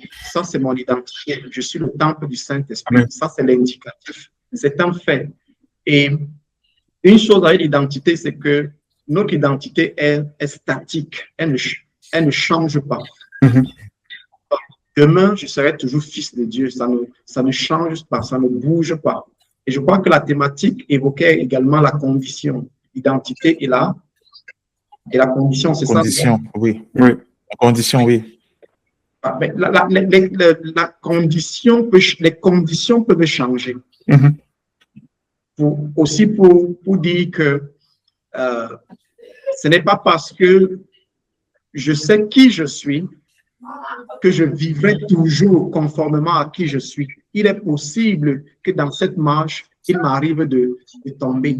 Et justement, la force pour me relever ne vient pas dans ma capacité à vouloir me relever, mais vient de ma capacité à reconnaître qui je suis. Amen. Je ne sais pas si vous voyez un peu. Exact. Donc, j'expliquais aux jeunes en Côte d'Ivoire que oui, j'étais dans ces choses-là. Et quand j'ai commencé à découvrir mon identité, j'étais tellement joyeux de qui je suis. Mais il pouvait m'arriver d'être tenté. Parce que quand l'apôtre Jacques montre le cycle de la tentation et du péché même, il dit que chacun est tenté et amorcé par ses propres convoitises. Tenté lorsqu'on est attiré et amorcé par nos propres. On est tenté lorsqu'on est attiré et amorcé par nos propres convoitises. Par nos propres convoitises. Donc, j'ai passé du temps à poser un certain acte. J'ai grandi dans une certaine habitude. Ça ne finit pas toujours comme ça du jour au lendemain. Donc, plus je mets de l'énergie dans qui je suis, plus je renverse cette forteresse et je vis conformément à l'image de qui je suis véritablement. Mais toutefois, il peut arriver que dans ma pensée ou bien que dans mes actions, je pose des actes qui ne sont pas conformes à mon identité. Je trouve la force et l'énergie pour continuer en regardant à qui je suis et non en essayant de me sortir de la situation.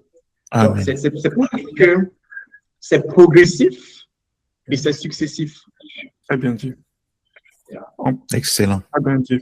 Ça me rappelle l'image, je ne sais pas si tu voulais prendre la parole, Pasteur Christian. Non. L'image qu'un père dans la foi m'avait donnée une fois, ça c'est au début de ma marche. Et ça, c'est pour faire le rapprochement avec le passage justement de Jacques qui dit on est attiré de mémoire et on est attiré et amorcé. On est tenté lorsqu'on est attiré et amorcé par nos propres convoitises. La convoitise engendre le péché conduit à la mort. C'est un schéma qui m'a beaucoup aidé. Mais comme tu dis, j'ai vécu longtemps par le passé en essayant d'arrêter de faire le mal pour faire le bien. Mais là, c'est encore un autre combat. C'est ça. Et puis, pour revenir à cette phrase que ce père de la foi m'avait dit, c'est quand tu parles du fait que c'est notre position, elle est fixe, elle est statique, elle ne bouge pas. Mais notre condition, elle peut être fluctuante, dépendamment des circonstances, de la progression. Il avait dit ceci, c'est que tu peux empêcher un oiseau de faire un nid sur ta tête, mais tu ne peux pas empêcher un oiseau de voler au-dessus de ta tête. Mais tu peux empêcher un oiseau de faire un nid. Mais tu ne peux pas l'empêcher de voler. Donc, c'est pour dire, on sera confronté des fois à des situations où, justement, la solution ne sera pas de...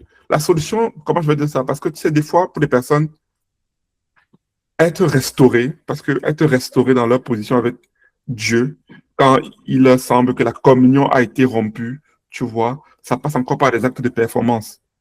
Alors qu'il s'agit juste, comme tu le disais tout à l'heure, un retour de ta position qui n'a jamais changé.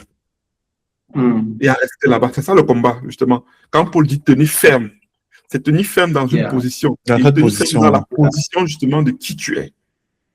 Tout à fait. Tout à fait. Donc, comme tu dis, c'est successif et c'est progressif. Et je crois que ça peut être une aide à quelqu'un qui va écouter, qui va comprendre, qui va se dire, ah, ce qui vit n'est pas un cas isolé, mais l'accent est plus mis sur qui tu es devenu et tu focalises dessus. C'est justement les forteresses de ce qui te... J'ai été aux prises avec justement tout ce qui est pornographie. J'ai été aux prises avec des addictions même aux jeux vidéo parce que il faut dire, c'est une addiction. C'est une addiction. Il y a même des addictions au sport. Hein. Oui, dans le sport. Mais quand je regarde aujourd'hui en arrière, véritablement, je réalise que c'est parce que j'ai embrassé. Donc, c'est quand Paul parle de l'amour de Christ qui nous presse là. C'est qu'à un moment donné, ça t'étreint. D'accord? Ça t'étreint. OK. Est-ce qu'il y a eu, j'ai trébuché sur le parcours? Oui, j'ai trébuché sur le parcours. Mais est-ce que est-ce que je suis resté dans ma position? Non. Mais il y a eu une croissance. Au bout de vous dire, j'ai envie de dire que ce que je sais en tant que fils de Dieu et tout, versus il y a peut-être 8, 9, 10 ans, pour m'y retrouver, il faudrait que je détourne mon regard des scènes d'écriture, il faudrait que je sois distrait. Parce que la vérité, c'est que si tu vis de façon, comment je veux dire ça? Oisive, écoute, les anciens schémas, tu peux les reproduire. C'est ça. Oui, parce que c'est inhérent même à... Parce que la Bible dit, je crois que c'est Pierre qui le dit, il parle de quoi? La convoitise des yeux, la convoitise de la chair et l'orgueil de la vie. De la vie, oui. C'est des faits. C'est Jean. Merci, Jean. C'est ça.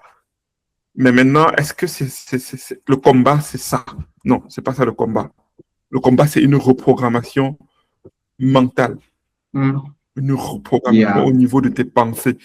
Le révérend Caleb parlait de la connaissance, de la connaissance du bien et du mal, du fruit qu'ils ont mangé. Non, c'est une idée qu'ils ont reçue, c'est une pensée. Ils ont adhéré à un système de pensée. Oui. Qui a défini leurs actions, qui a défini leurs actions et qui a créé leur réalité par la suite. Oui.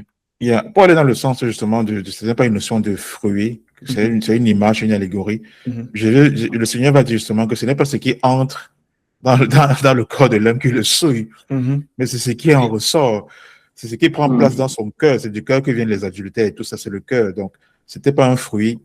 Dans le jardin, dans Genèse 3, c'est pas le fruit, c'est pas le fait de manger le fruit qui a souillé l'homme. Non, c'est une croyance erronée. C'est quelque chose qu'ils ont accepté d'eux-mêmes qui a produit justement cet ombre de détournement là par rapport à Dieu.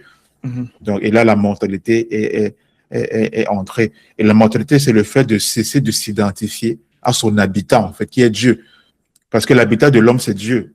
Vu qu'il s'est parlé à lui-même avant de créer l'homme, ça fait Dieu l'habitat de l'homme, en fait. Et donc, si l'homme se détourne du face-à-face avec Dieu, il commence à périr. Progressivement, il commence à périr. Oui. Donc, c'est pas une affaire de fruits, manger un fruit physique. Non, c'est pas comme ça qu'il faut comprendre. Amen. Je crois que, je sais pas si le révérend Caleb voulait ajouter quelque chose. Ok. Je crois que le révérend Caleb va emboîter le pas un peu sur, j'aime toujours qu'on donne certaines applications concrètes, comme dans notre cas, qui serait le cas de vivre avec qui tu es. C'est avec ça qu'on va sortir notamment de cet échange. C'est quoi les applications concrètes que vous donneriez à quelqu'un pour... Je ne suis pas bien suivi. Je parle des applications concrètes afin de vivre à partir de qui on est, justement. D'accord? Donc, parce que comme on a dit une fois, toute théologie qui ne devient pas comme une vie, ça reste abstrait, ça reste une abstraction. Donc, il faudrait qu'on puisse donner, je pourrais commencer par donner comme application concrète, justement, ça c'est quelque chose qui m'a personnellement affecté, le fait de répondre par la culpabilité, à la culpabilité par la position, pas par la performance. Amen. Donc, la prochaine fois, en fait, que tu cèdes à à un péché. J'aime pas trop dire péché. La première fois que tu cèdes à ne pas te voir comme Dieu te voit, parce que le péché, en fait, c'est ne pas te voir comme Dieu te voit. Et C'est ce ça. qui en découle, l'alcool et autres, on peut le nommer, c'est le produit de ne pas te voir comme Dieu te voit. Bah, quand je dis C'est ça. alcool, comme excuse, l'abus, l'excès. Ah, c'est ça, l'abus. C'est bien de préciser. Oui, l'excès. L'excès de toute chose. Donc, pour moi, c'est répondre à la culpabilité par la position, quoi. Ne pas répondre en essayant de mériter ton retour à la grâce par des actes de piété, de dévotion, en priant plus. Mais reviens à ta En position. jeûnant beaucoup. Reviens à Oui. ta position. Romains 1:8, Romains 8:1. Il n'y a plus aucune condamnation pour ceux qui Une sont en Christ condamnation. Jésus. D'accord? Amen. Tu confesses. Confesser, là, c'est pas si tu déclares une parole, mais c'est devenir conscient, être conscient de la parole que tu déclares et tu reçois en toi, justement, le pardon qui est déjà tiré en Christ. Et tu Oui. marches, voilà, quoi, à nouveau depuis, justement, cette certitude de ta position en Christ. Non depuis la Amen. honte, depuis l'échec. Parce que la honte, encore, ça veut dire que tu es dans quoi? Tu es dans toi. Tu n'es pas Oui.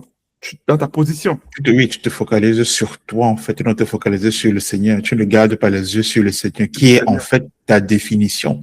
c'est ça. Et la culpabilité est tellement puissante parfois lorsque tu manques de te voir dans le Seigneur, lorsque tu manques de te voir en Christ En et Christ. de réaliser que c'est lui qui te définit et non tes actes. C'est ça qui Tu te n'es pas définit. défini par tes actes. Et ce que Dieu dit est établi et éternel. Donc, ta Et position, ne ton change pas. identité est sécurisée en Amen. Christ. Elle est éternellement sécurisée en Christ. J'ai beaucoup aimé quand le révérend Caleb a dit que est-ce que Christ peut se perdre? Non. Est-ce que Christ peut pécher, manquer la cible, manquer de se voir tel qu'il est de toute éternité face à face avec le Père? C'est pas possible. Est-ce qu'aujourd'hui tu peux Oui, défaire l'incarnation? Tu peux pas défaire l'incarnation. Donc, tant que Jésus-Christ reste l'homme Dieu, tu es éternellement sécurisé en Dieu. Et donc, que tu fasses ou que tu ne fasses pas, ça ne dépend pas de toi, en fait, ça dépend de ce que Dieu lui a fait. C'est ce que lui, il a fait qui te définit. Et donc, j'aime souvent dire que lorsqu'il est question de salut, je vais revenir sur la culpabilité, lorsqu'il est question de salut, tu ne perds pas le salut. Ce que tu peux perdre, c'est l'expérience du salut. Mm.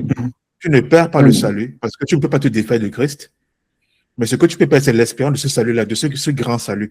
Pas le fait de seulement de te voir autre que lui te voit. Tu perds l'expérience de ces réalités-là en Christ.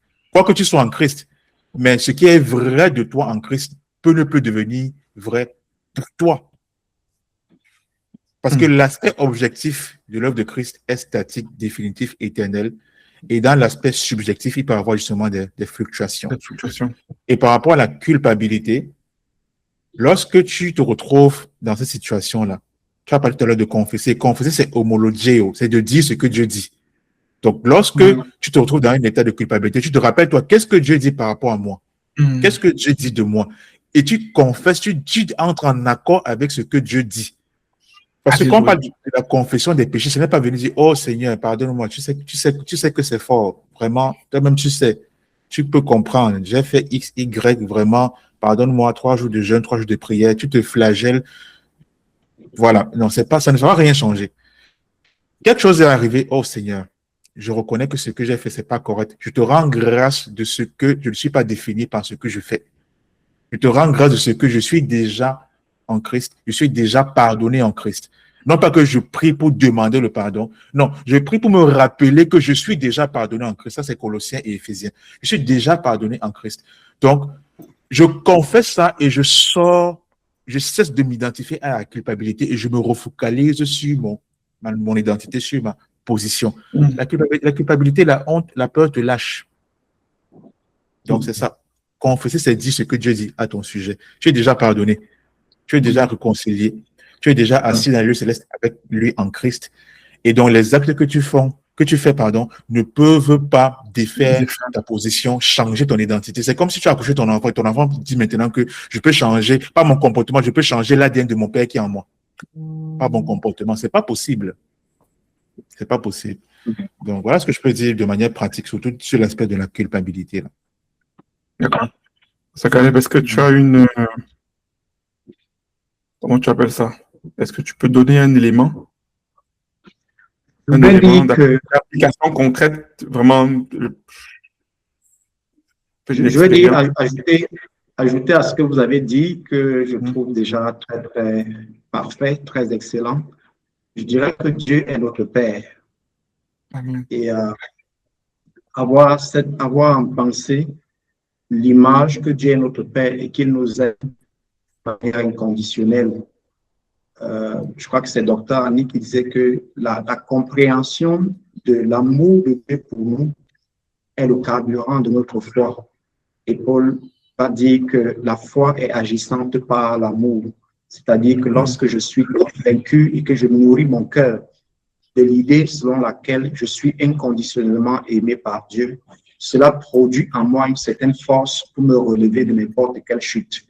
Donc, lorsque on est même tombé et qu'on veut être envahi par des pensées de culpabilité, rappelons-nous toujours que Dieu est notre Père et Dieu désire nous parler plus que nous ne voulions l'écouter. Dieu désire nous bénir plus que nous ne souhaitons être bénis. Dieu désire notre croissance plus que nous ne désirons même notre croissance. Dieu désire que nous soyons relevés plus que nous-mêmes nous désirons être debout et relevés. Donc, nourrir le cœur de l'amour de Dieu, pas un amour que je manifeste à Dieu, mais un amour que je reçois premièrement, parce que Jean nous dit que si nous aimons parce que lui, il nous a aimés le premier. Donc, nourrir le cœur de l'idée que j'ai été aimé par Dieu en premier et que Dieu ne cessera jamais de m'aimer. Quelqu'un a même dit que si Dieu cesse de t'aimer, il n'est plus Dieu, alors il ne cessera jamais de t'aimer. Donc, savoir qu'il m'aime de manière inconditionnelle. Et parce que Dieu m'aime, il souhaite que je sois debout, il souhaite que je sois relevé, il souhaite que je sois fort, il souhaite que je vive véritablement mon identité. Donc, ajouter à ce que vous avez dit, recevoir l'amour de Dieu, croire en l'amour, accepter l'amour de Dieu et confesser qu'on est plus qu'inconditionnellement aimé de lui. Amen. J'aime comment tu finis, tu achèves avec cette note justement sur le Père. Et puis, ça m'a rappelé le passage de Ésaïe 42 qui dit que Dieu ne brisera jamais le roseau cassé. Mais avec cette note-ci, on réalise que Dieu redresse le roseau cassé avec un cœur de paix, justement. Et puis, c'est comme ça qu'on va sortir de ce podcast. Et puis, il y a le passage de Philippiens 1, verset 6 qui dit « Étant persuadé que celui qui a commencé en vous cette bonne œuvre la rendra parfaite pour le jour de Jésus-Christ. » Donc, celui qui a commencé justement cette œuvre en nous la rendra parfaite pour le jour de Jésus-Christ. Sans rentrer dans plus de détails, c'est non pas nous, non pas toi, non pas moi, non pas nos efforts, mais c'est vraiment pas sa fidélité. Donc, notre identité, c'est l'œuvre de Christ et c'est lui qui est responsable justement de parfaire en nous son œuvre. Voilà. Donc, ta progression, il a ta progression à cœur, en charge. Pasteur Caleb disait donc que le Père veut que tu grandisses, plus que toi tu ne veux grandir. Donc, ton rôle n'est pas de te construire une identité qui va être acceptable, une identité par toi-même, non. Mais ton rôle, comme il le disait, c'est de recevoir l'amour de Dieu, c'est de recevoir l'identité que Dieu t'a déjà donnée, que Dieu t'a déjà conférée, de croire en cette identité, de marcher par cette identité, de lui faire confiance. Et puis, voilà, quoi, c'est lui qui va l'amener à la perfection. Donc, c'est comme ça qu'on peut dire ça pour clore cette séquence, épisode de Adelphos en discussion, qui est un podcast théologique qui parle de grâce, de vérité et de mystère. C'est encore un plaisir de vous avoir vraiment en ce jour. Je suis persuadé que tous ceux qui écouteront vraiment seront bénis par une parole, par une phrase, par un témoignage. C'était vraiment édifiant. Je vais réécouter. Donc, si cet épisode, justement, t'a parlé, t'a touché, partage-le avec quelqu'un qui vit épuisé de performer pour Dieu sans savoir sa position en Christ, qui est déjà fixé et qui ne bouge pas, dans laquelle il doit juste apprendre à grandir. Merci vraiment à chacun de vous, aux hommes de Dieu, le révérend Caleb Aguili, le pasteur Christian. C'était un honneur encore de vous avoir sur cette plateforme et que Dieu vous bénisse et qu'il vous le rende vraiment au centuple. Amen. Merci beaucoup, évangéliste, et toujours un plaisir d'être là. Merci beaucoup. Merci. J'ai beaucoup aimé. Et nous-mêmes.